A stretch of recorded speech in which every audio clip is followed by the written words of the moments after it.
everyone, my name's Alice and I'm from Deliveroo. I'm really excited to be with you all today. This is definitely the most kind of professional and big conference I've done so far, so thank you for having me. And I'm thrilled to be in Tallinn. I can't wait to explore later on today. So during the breaks, if you have any recommendations, please let me know. So today we're going to talk about how to grow like a badass unicorn. And I'm going to ask you to get involved because I think that's the best way that we learn. So there's going to be some interaction. I hope that's okay. I'm going to start off nice and easy with you. And I want you to put your hands up if you know what a unicorn is. Did anybody think of this guy, Boris Johnson? I don't think so. Did anybody think of a company, a unicorn company? Put your hands up if you know what a unicorn company is or you've heard of a unicorn company. Cool. So a unicorn company is valued at over $1 billion. It's privately owned, and importantly, it's grown very fast in a short amount of time. I want us to try and see if we can name all of the logos on this slide. So the first one is, any ideas? Uber, yeah. Next one, Spotify. Next one, Dropbox, yeah. At the bottom, Slack. The circular one, WeWork, anyone heard of that? And then the one on the end is Deliveroo. I'd like you to have a think. How many unicorn companies do you think there are in the world? Anyone want to hazard a guess? There are 310. Is that more or less than you would have thought? It's quite a small number, right? And that's how these companies get their name, because they're mythical and rare. And I'm lucky to work for one of 13 of the unicorn startups in the UK called Deliveroo. How many of you have heard of Deliveroo before? Quite a few of you. Well, we're Europe's fastest growing company, and perhaps you've used a service called Wolt here in Tallinn, which I was looking up earlier today. But this presentation is called How to Grow Like a Badass Unicorn. So I bet you're wondering, well, what's she talking about? What's a badass unicorn? Well, what I'm going to try and convince you of all today is that each of you has the opportunity to grow like these unicorn companies by applying your own unicorn horn, your growth mindset to your own growth. So in my presentation today, we're going to talk about marketing a bit, and we're going to talk about strategy. But this is really an opportunity for every single one of you to think about yourselves and your own personal growth. So the way that this is going to work is I'm going to talk to you about 4 of the themes that I've identified having worked at Deliveroo for the past 3 years. And then what we're going to do is we're going to apply those learnings to ourselves and think about what we can do to grow as individuals like these companies. So we're going to use what I call the unicorn horn of growth. And while this may look a bit silly and childish and rainbow-like, it's actually built off of a psychological model, which is called Maslow's hierarchy of need. Has anybody heard of that before? A couple of you. So Maslow's hierarchy of need talks about all of the different factors that we need to have as individuals in place to grow. And at the bottom of that pyramid, you need to have your basic physiological needs met. So you can't be hungry, you can't be thirsty, you need to have a safe roof over your head, for example. And as you go up the pyramid, you need to have a sense of love and belonging. Friends and family are all really important to feel like we're growing. And then we need to feel a sense of esteem. We need to feel like we are proud of ourselves and proud of the contribution that we're making to the world, and that we're being recognized and valued for that contribution. And at the top of that pyramid, at the apex of that triangle, we reach something called self-actualization, which is basically nirvana. And what that means is that as an individual, we are fulfilling our full potential. We are growing as big as we possibly can. And what I'm going to talk about is the different stages that you need to have in place as a unicorn company to grow, and the different stages that you need to have as human beings to grow like those companies. So the first one is about finding your market in the gap. Now, I bet you've heard that term before, but you've probably heard people talk about finding a gap in the market. But I actually find that saying a little bit lazy, because what it doesn't mean is that you've done something with it. Market in the gap means that you've identified an opportunity and you've built something within that. You've found a void, you've found a customer need, and you've found a service to meet that need. So we're going to talk about that now. This is the most crucial step to grow like a unicorn company. Without it, you can't get off the start line. You need that really good idea, that idea that's never been done before, something that you are doing that's innovative to the industry. And when I think about these types of companies, what really interests me is the fact that they found something that, once it's been done, you think, duh, why didn't I think of that? But it took someone with real inspiration and innovation to make that change. Think of companies like Airbnb. None of us would have dreamed 10 years ago of sleeping in a stranger's house or of having a stranger sleep in our house until somebody thought differently and thought of a new way of doing things. And that's what Will Shu did when he built Deliveroo. According to Neil Griffiths, anyway. KFC Broadway is on Deliveroo. Happy Friday, happy every day. The world is great, you're great, I'm great. Let's get some chicken together sometime. Because before Deliveroo, 5 years ago, food delivery didn't exist in its current state. So you could order a takeaway Domino's or a Pizza Hut, or you could get the Indian or Chinese down the road, but you couldn't get the restaurant food that you wanted delivered. So if we take a ride back on our time machine, Will, our CEO, was working in London after working in New York, and he was working as an investment banker. And investment bankers work really hard, right? And he wanted to eat, and he couldn't get sushi or salads or the favorite things that he used to get in New York. And so the idea for Deliveroo was born. And he started it off in Chelsea, a rich area in London. He handpicked his favorite restaurants, and he was a rider for the first 18 months. And he was bowled over by the demand that he saw for this service. And every time we extend, every time we go into new territories, we're always super excited about just how much demand there is. He recognized that people wanted food delivered in a convenient way. They wanted healthy food, not just the takeaway food that they used to have before. But none of this would have been possible without this thing, the smartphone, the remote control of our lives. I don't know about you, but it's completely transforming the way that I live, and I find it fascinating to think of the world as it used to be before they existed. We've got new ways to interact with each other, such as WhatsApp or voice notes, things like that. We're more connected than ever before with 4G, and who knows what 5G is going to do. We've got data at the tips of our fingertips, and we've got lots of companies vying for our share of mind. We're becoming inextricably intertwined with technology and with this little piece of machinery in our pocket. And it's fundamentally changing human behavior. So if as a species we're becoming more digital, how then is that affecting the way that we consume? Well, tech offers an absolutely rich environment for innovation and growth because it enables us to do things in a way that we've never done before. And if you are an industry that's able to capitalize on that, you can create a paradigm shift in the way that a vertical operates. And if you think about the travel industry, if you think about the advertising industry, those industries have been completely transformed by digital. And we're seeing this happen more and more in lots of industries. The likes of Amazon are changing the landscape for consumers in the retail space. But what's really exciting for Deliveroo is that we are just on the precipice of this change. There's still very little of our food consumption that's being done digitally. And what we're looking to do is be the pioneers that are helping to enable that to happen. And I'll talk a little bit more later about how we're doing that. So what does this mean for ourselves? Well, I think as individuals, this ultimately means us understanding what our market in the gap is. What makes you unique and special? Every single person in this room has things that are unique to them that make them stand out and shine. And it's our job to be super aware about what those things are. What are you badass at? What makes you stand out? Has anybody heard of the term inflow? So the idea of being in flow is when you're being stretched and challenged, when you have energy, when you have momentum. And I'm sure if you reflect on doing particular pieces of work or particular activities, it gives you loads of energy.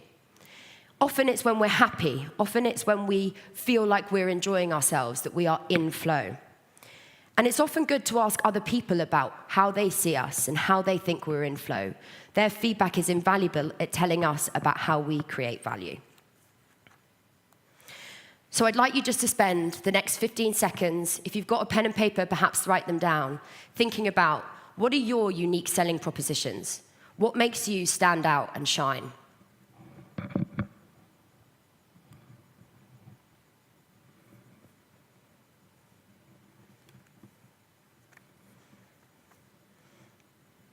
Great.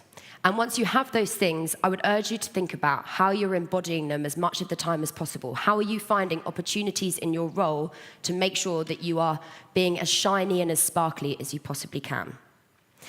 So we found our unique selling proposition. We found our market in the gap. What next? Well, for Deliveroo, it's all about building a product that is good enough to lick. Now, if finding the unique angle was the most crucial thing, this is by far the hardest thing. Thomas Edison, who created the light bulb, said that genius is 1% inspiration and 99% perspiration. It's all well and good having a good idea, but you have to execute on that brilliantly. And it's an absolute essential thing to keep your customers coming back. If you think about finding a product that's good enough to lick, I'm sure we can all think of examples. This quote's actually inspired by Steve Jobs, who talked about the iPhone buttons and talked about him wanting them to be good enough to lick. As a business, that means absolutely nailing your value proposition, understanding your brand purpose, and delivering against that for as much of the time as possible. Because when you do that, when you build a best-in-class product, what reason would a consumer have to go and use anybody else? For Deliveroo, I don't know why there's a booking.com logo on there, but somehow that's crept in. For Deliveroo, that literally means creating a lickable product. We understand that for consumers, selection is the #1 reason why they choose us. And as a marketer, as a growth function, it's our job to deliver growth in a sustainable way. And if selection and providing selection is going to do that in an organic way, then that's where we're going to invest our money. And so as a marketing team, it might be that we run a big mass comms campaign that features our restaurants, showcasing our selection. But it might also be that we choose to invest in other areas of the P&L, say operations or in headcount, for example, to ensure that we have the best selection on the platform. It's also about thinking about the holistic experience for your consumers.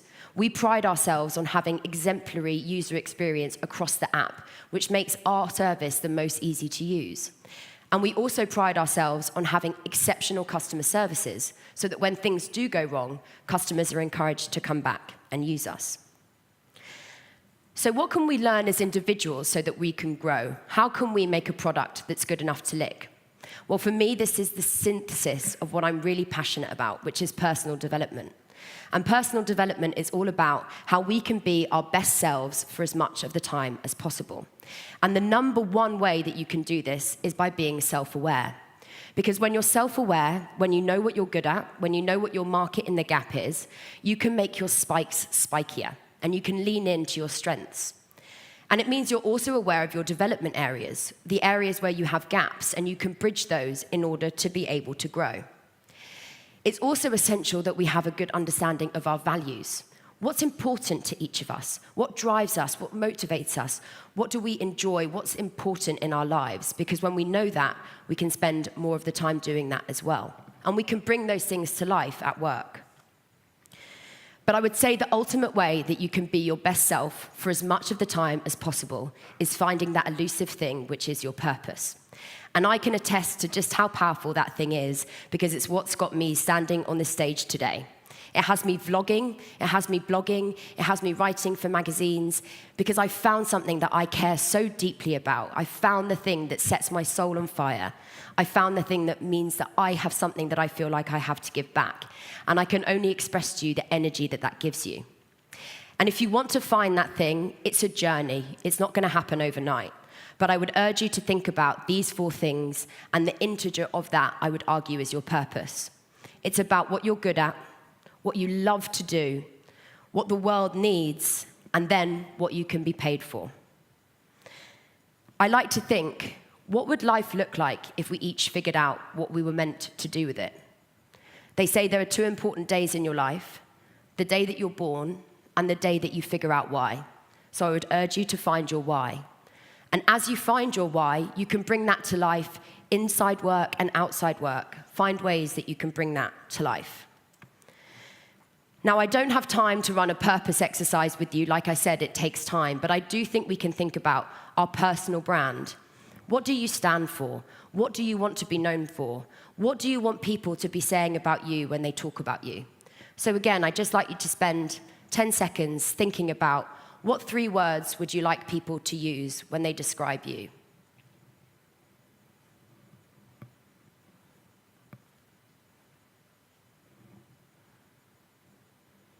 And once you have those words, how can you embody those values for as much of the time as possible? So we found our market in the gap.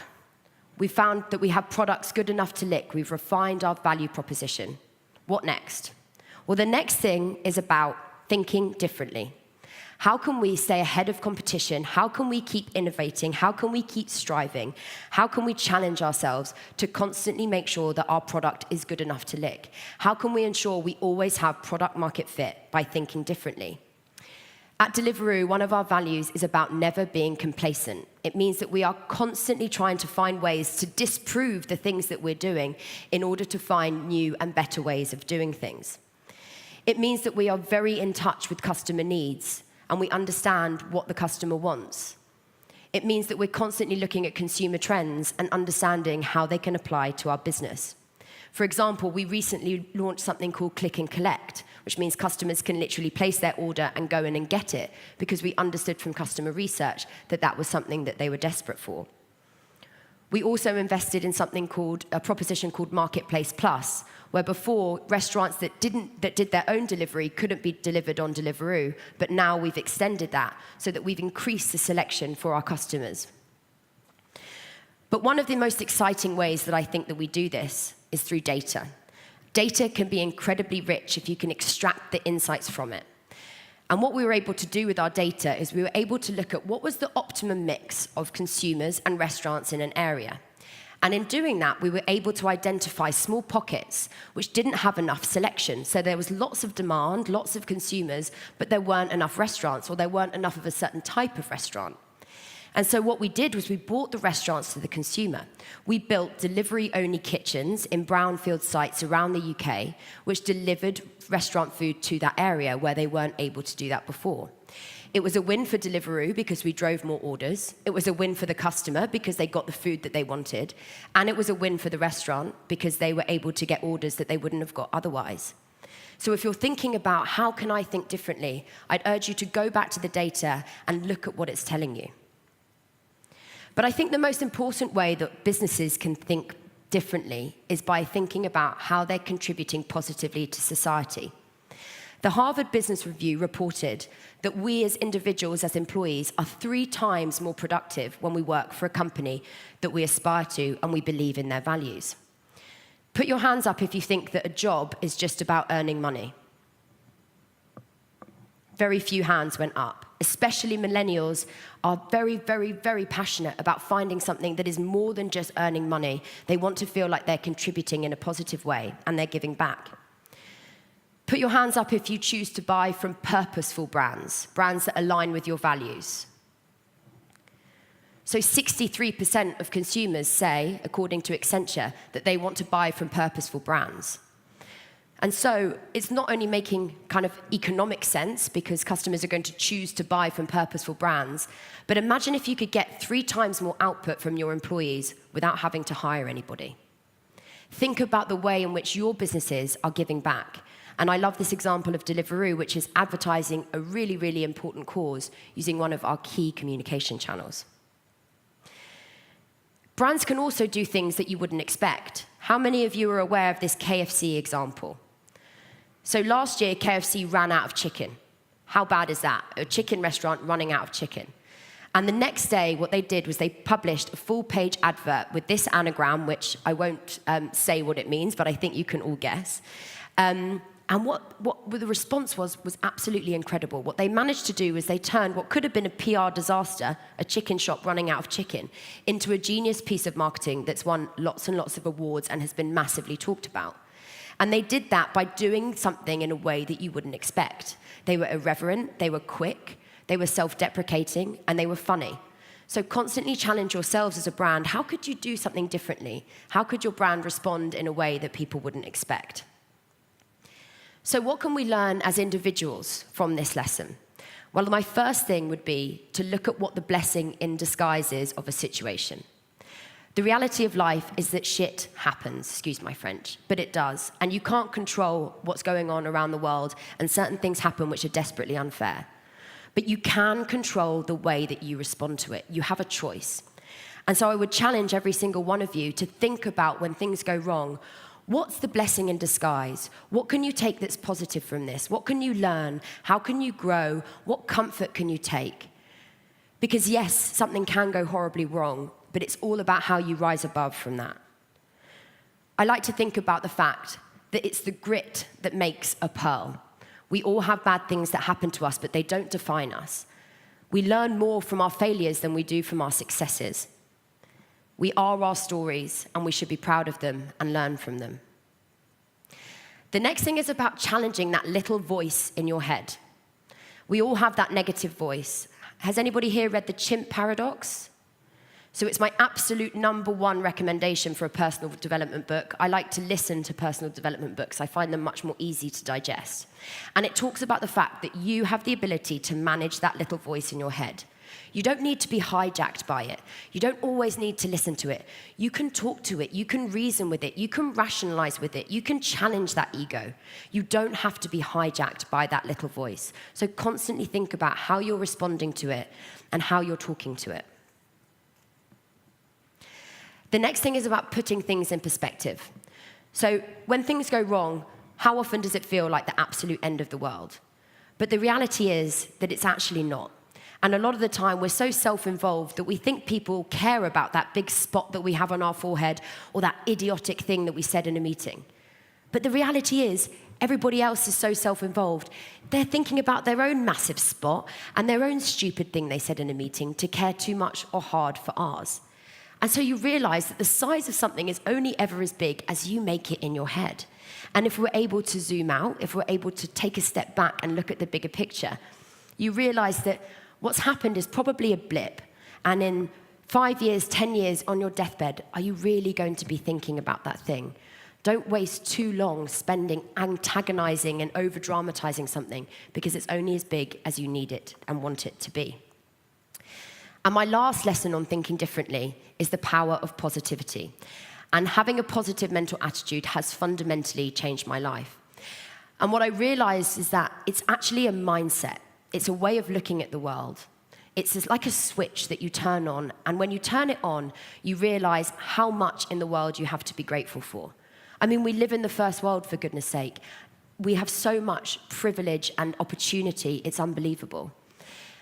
But there's big things and little things, the appreciation of your friends and family. But there's the little things like a beautiful sunset, a cup of tea, a good night's sleep. You have so much that we have to be grateful for. You just have to open your eyes and be open to realizing it. If you want to make appreciation more of a habit, I'd encourage you to think about an appreciation journal. So appreciation journal works where you write down at the end of the day 3 things that you're appreciative of. And that starts to build this habit.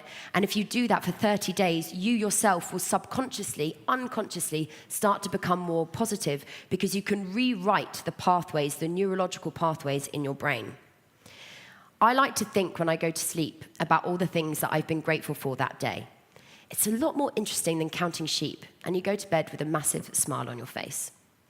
The last thing I would say on this point around the power of positivity is the power that you have as an individual to make someone's day by telling them why you value them. Think about when you get a good piece of feedback, when someone gives you that, well done, you've done a good job. It can literally make your day or make your week. And you, every single one of you, has the power to do that for other people. So I would encourage you to take that opportunity. It's such a beautiful gift, and it's absolutely free. Okay, so we're getting to the end now. We've found our market in the gap, our USP. We've refined our product so it's good enough to lick. We've thought differently, so we constantly have product market fit. We've thought differently so that we're constantly staying ahead and we're challenging ourselves. What now? Well, now I would argue that you have all of the ingredients in place to make your dreams come true, to reach that self-actualization, to fulfill your potential. And you just need to do that by dreaming big. This is where you can put your imagination to good use and think about, now you've got this perfect value proposition, how are you going to create as much impact as you want to have, as you can possibly have? I love that saying, shoot for the moon, and if you miss, you'll end up amongst the stars. It's a lovely idea that despite not necessarily always achieving exactly what you wanted, if you aim high, if you know what your bullseye are, you're going to be much more likely to get there. So what does that mean for Deliveroo? Well, for Deliveroo, that means we want to become the definitive food company. We want to become the Uber of transport. We want to become the Spotify of music, the Google of the internet. At the moment, we're on our mission to become the food delivery company, the definitive food delivery company. We want to feed people 3 times a day. We want to expand in our geographies. We want people to cook only because they want to, not because they have to. And we are excited about the potential to grow in that space. But we're also excited about the potential of the food industry overall. How can we be the definitive food company? How can we be the digital brand that innovates in food? And so we're looking at adjacent industries. We're looking at reservations, for example. We have thousands of recommendations that people leave for our restaurants every week. How can we mobilize those to give customers more of what they need and become a better service within their lives? Now, dreaming big is all well and good, but you need to share that dream with others. So as leaders of businesses, it's your job to bring your team along on that journey. Because it doesn't come easy. You have to work hard to make your dreams come true. There are going to be things that go wrong. You're going to have to find ways to overcome that. But painting that vision means that when those things do go wrong, when it gets really hard, people know what they're working towards. What does this mean for us as individuals?